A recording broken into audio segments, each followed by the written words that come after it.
Hi, welcome to Surviving Schizophrenia with Stephen. My name is Stephen. I hope you're having a wonderful day. Today, I'm here with my dad. I'm Steve, Stephen's dad. And we will be discussing how you initially tell someone you have schizophrenia. So is schizophrenia a diagnosis or a life sentence? And that's what I asked the doctors at UCLA when Stephen was being discharged in May of 2012. They discharged him with a schizophreniform disorder diagnosis, but they told us that it was very likely to be a lifelong illness of schizophrenia.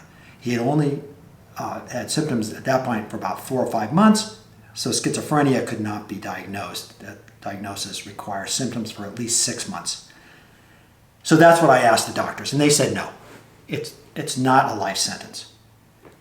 And they're right. There's been a long process. We're 10 years post, we're 10 years after that. So how do you initially tell someone that you have schizophrenia? You know, that's a tough one, and you have to look at your audience first and who you're talking to.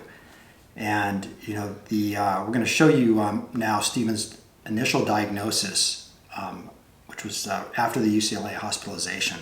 Yes. Let's show that on the screen now, and that is in May of 2012. He had symptoms since approximately February, March of 2012. So you'll see the diagnosis as we speak, and it's a schizophreniform disorder. And then we'll show you right now a diagnosis of schizophrenia that Stephen received, along with a diagnosis of anxiety disorder not otherwise specified, from the CAPS program at UCLA. That's the Neuropsychiatric Department at the University of California, Los Angeles. That's in January of 2013. So we'll show that to you right now as a photo. And so, you know, I think the first thing would be to make sure that you do have a diagnosis of schizophrenia. Definitely. And that you're certain, and that your doctors are certain of the diagnosis. And then how do you first tell people, what would you say, Stephen? Because this is a very difficult. I think before you tell someone you have schizophrenia, there's 2 things you really have to do. 1, you got to know that person well enough. And 2, they have to know you well enough as well. First, you have to know how they may react to certain news. Maybe you don't tell them at a certain time or something. Maybe you approach it a little differently depending on the situation. And of course, if you think they will not take it well, maybe you don't tell them right away. Maybe you give it more time before you, and reevaluate how you're going to tell them before you do tell them. Right. Because the last thing you want to do is, you don't want to send the wrong message to the person, because you might lose them as a friend, potentially. Right, and I think that you also have to consider your own well-being. For sure, that should come first. You should watch out for your own health and your own mental health first. So if you're not able to, in thinking through how you're going to, tell someone that you have schizophrenia, I do think, critically important is, just as we've said here, if you're not going to be able to accept their reaction, which may be adverse, very well could be, then you probably, you might want to give it a second thought to disclosing the diagnosis. I know initially we, as parents, told people, except for family, that Stephen had an anxiety disorder. And even I do when I'm like getting my haircut at the barber. I'm like, what do? You go to college? You have a job? I'm like, I don't do any of that. If they were to keep pressing, or any kind of situation like that, I always say I have anxiety. It's more widely accepted than schizophrenia. Right. So Stephen, how did you initially tell your friends about your diagnosis of schizophrenia? Yeah, so at that time I really only had 2 friends. And I remember we were at one of their houses, and we were playing games and stuff, hanging out, talking and stuff.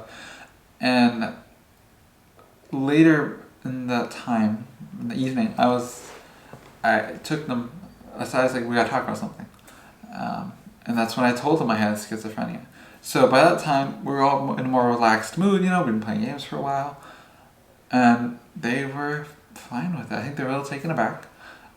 Maybe a little surprised by what I said, but they were okay with it. So I think it helped that I though we'd been playing games for a while and we were video games and we were relaxed already by that point, instead of just going right out and saying, I have schizophrenia when I walk in the door. And I actually remember when you, approximately when that occurred, because Stephen, it was about 2.5 years into the illness. So this is a long time. Yes. Stephen had a prolonged psychiatric break. Yeah. And he has treatment-resistant schizophrenia, and it wasn't until he was on clozapine for a number of months that he came back into reality. Yeah. And was as an awakener. So this, what Stephen's describing, was about 2.5 to 3 years into the illness. Or so. Right. And what about, had you had any friends, your original friends, but when you fell ill, what happened to them? Okay. I essentially lost all my friends. All right, Stephen fell ill in 2012 in 6th grade. So had a lot of friends, was doing a lot of activities, junior guards, basketball. All of my friends are pretty much lost. They kind of went away, except one actually. Very good friend. We don't talk often, but she kind of kept in touch the whole time, which was very nice. Really appreciate you. But otherwise, I lost my friends that I had from preschool even. Up until then, I kind of lost contact with everyone. Now, what about current friends then now? Now, just one friend, and then the one friend as well that I kept in touch throughout that time. All right. So 2 friends now. Given the severity of Stephen's illness, it's been 10 years now, Stephen doesn't have a lot of friends. Not like I used to. Not at all like I used to. Right, just really a couple. 2 friends. So it's that's a tough situation. And we're trying to, Stephen's trying to, hopefully through this process make more friends. The YouTube channel, now coming out, because it hasn't been until the YouTube channel just started a few months ago that we've all come out, obviously not to the world, on exactly what's going on. As far as parents, we, other than telling family, when Stephen came down with the illness in 2012, other than telling family, which obviously we did, we have a very close family friends that are really their family. Essentially family. Yes, they're amazing people.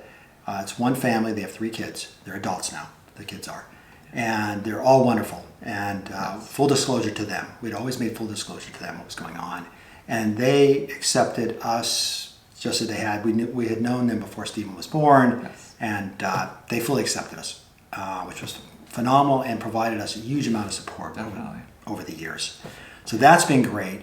I do remember, though, maybe about a year or a year and a half into the illness, probably about a year into the illness, on one of the walks I took with my friend, I told him that Stephen was basically insane.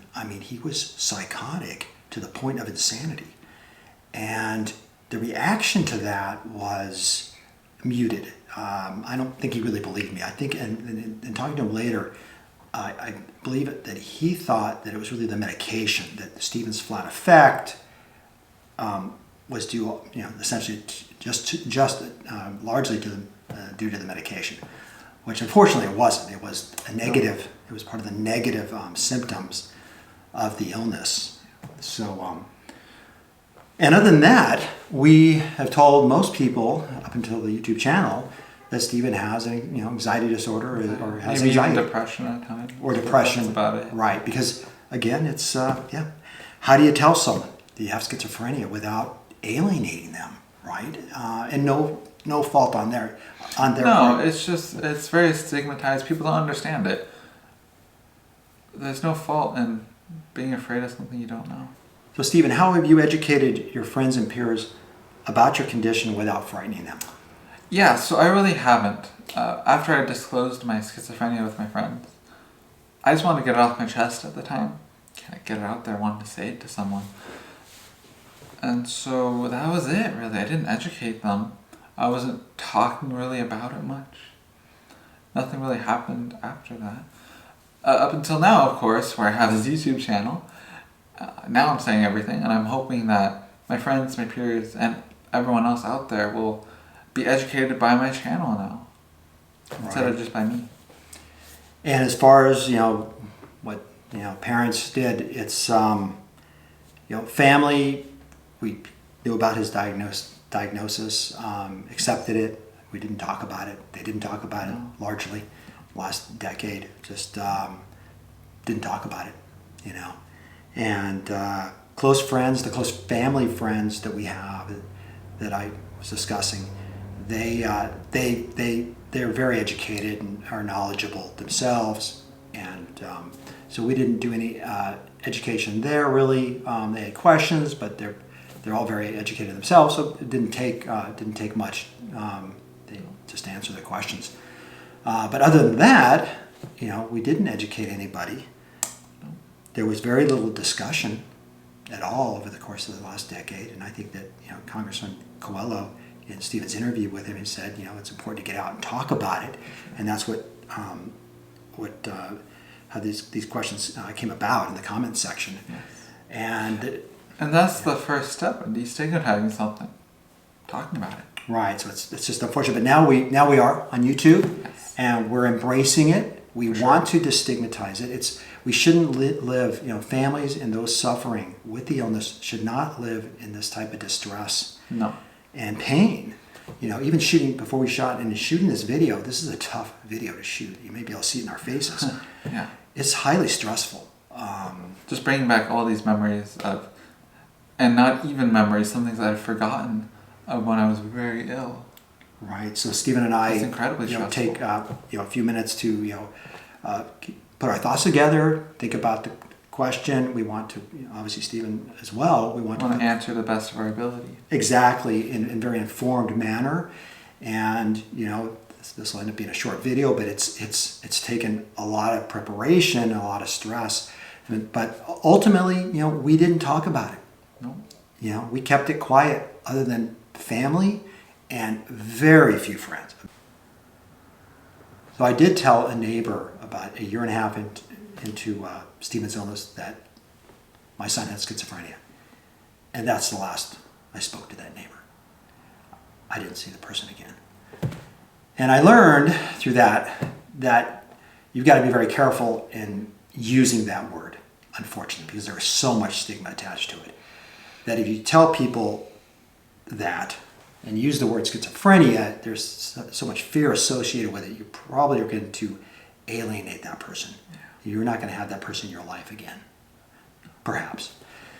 Through this channel, we hope to change that. And definitely, people shouldn't be living, you know, those that are suffering from this illness, that have the illness, and their support, their parents and their caregivers should not have to live this type of life, right? With the distress from all the stigma, right, and the stigma associated, right, exactly, from the distress and the stress associated with the stigma, and that's what, you know, I hope this channel will, in part, will succeed in addressing.